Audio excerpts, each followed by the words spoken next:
Hello, and welcome back to the Dune Minute Podcast, your place to dive deep, minute by minute, into the cinematic adaptation of Frank Herbert's World of Dune.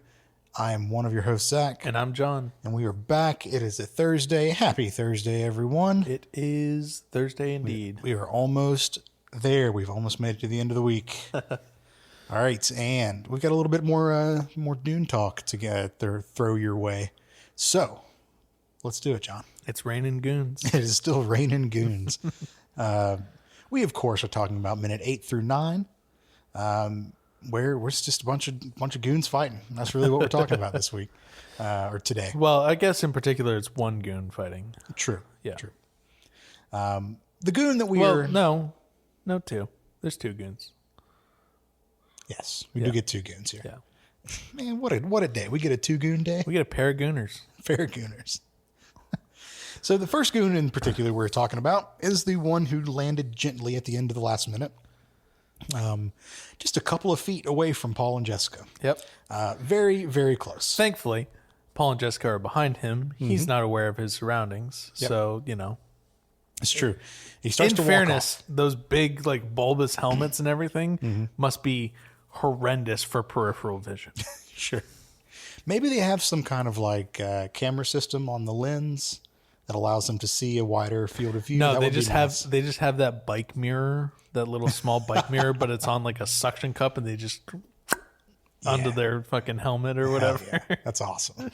That'd be really funny if you saw. That's why they're so wide. They have to keep the mirrors in place. Yeah. I'll buy that for $1. So this goon starts to walk away from PB&J and the rocks. His blade is drawn. Blade is drawn, and they think they're, just stay still, stay low. He's going to go away. His vision is based on movement. Yeah, exactly. But no, that is not what happens, because we get another goon body that lands in between the walking goon and PB&J. With another very loud thud. Yeah. So that causes him to turn around, and once he turns around, he spots Paul and Jessica crouched down by the rocks. Locks eyes with Paul. We would assume. Yeah, because he's just got his big bulbous fucking helmet on, but Paul and him lock eyes and face mask, I guess. So on the goon that's just fallen, Paul sees that there is a blade available. Yep. He has abandoned his trusty Bastion rock at this point. Never even got a chance to use it. R.I.P. the Bastion rock. Yep, unsung hero. We hardly knew ye. And Paul looks at the knife, or looks at the blade, looks at the goon. The goon looks at Paul, looks at the blade. And then they start a very, very stereotypical mad dash to the middle. Of course. Yeah. It's Hollywood after all, baby. That's right. Got to raise them stakes. So just like a cow with a suspensor field, the stakes have been raised. Anyways. Just imagining a field of floating cows now. Yeah. So Paul manages to get to the blade just a hero's amount of time before the goon does. Well, is he a hero? Well, he's a protagonist amount of time. Sure. And a Paul and goon fight erupts. We get some really cool fight choreography, which will be a theme throughout this movie. Yep. Some amazing fight choreography. But as we saw at the end of Dune Part 1, Paul just won a fight against Jameis, who is, controversial take, probably way fucking better at combat than this just random ass unnamed Harkonnen soldier. Yeah. Or at least, I would say bladed combat for sure. Yeah. Well, no, because we see Jameis also firing a laser gun at the very start of Dune Part 1. So we know that Jameis is definitely a good shot with a laser gun. Yeah. That's true. That's very true. Yeah.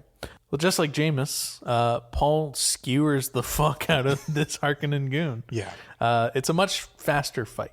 Yeah. So only lasts 10, 15 seconds. At most. Yep. And then Paul, in his victory, is standing over the body. And we see behind Paul this tall dune. And we see a Harkonnen soldier begin to kind of work his way up. Yep. And He kind of crouches down, and from his perspective, we hear the goon say, "I got you, rat." Yeah. We hear the laser gun whine begin to. Yep. And then Jessica hits him with a rock. Bashes him in the side of the head with a big fucking rock. So she's found her own. She's got a bigger bashing rock than Paul's. Yeah. Because she's got a two-handed bashing rock. It's true. I have a couple of problems with this. Yeah. First and foremost, how the fuck did she get up there? Yeah. Maybe she used some fucking weirding way, like. But that has not been introduced. The spooky. Oh. You mentioned the weirding way, and the spooky sounds come back, John. Well, no, the weirding way has kind of been introduced. Stilgar says, "We didn't know you were a weirding woman." Yeah, but we also saw her just like completely fucking incapacitate him. So yeah, but the whole like no, I understand. Yeah, and I agree with you. Okay, so let's say she got to the top of this dune. Yeah, which would be incredibly fast because Paul and this goon that he skewered. Mm-hmm. A goon kebab? The goon kebab. Yeah. Look at that.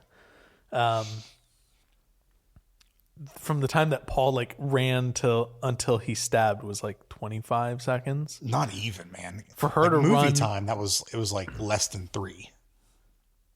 For her to run from where they were around and behind, like yeah, up and behind. I agree. It doesn't make sense. Okay, so that's question 1. How the fuck did she get up there so fast? Mm-hmm. Question 2, did she carry the rock with her? Because why would there be a rock at the very top of this dune? Sand dunes are notorious for shifting around. That's why there's all these rocks at the bottom of the outcropping. Yeah. So she had to have carried it with her. And that looks like a heavy fucking rock. Yeah, she's a pregnant woman, but as we discussed, between 5 and 10 weeks pregnant, I don't know what kind of mobility challenges are involved. Probably none. Yeah, very little at this point. I was...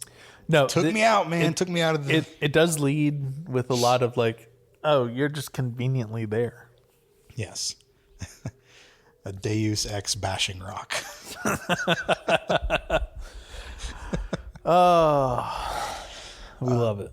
So yeah, but however she gets up there, she's there. She hits the fuck out of this Harkonnen guard, smashes his face covering, his face shield in, and we hear just the hiss of the pressurized suit. I don't know if it's pressurized or just there's air or whatever flowing through it. But well, if there's air flowing through it, then that would mean that it is pressurized. Yeah, to at least some degree. But we know that there's air flowing through it because the fan on the back. Yes, but when she smashes it, you see like gas and stuff come out. So we've never really discussed whether what the atmospheric makeup of Gady Prime is versus Harkonnen, or versus Arrakis.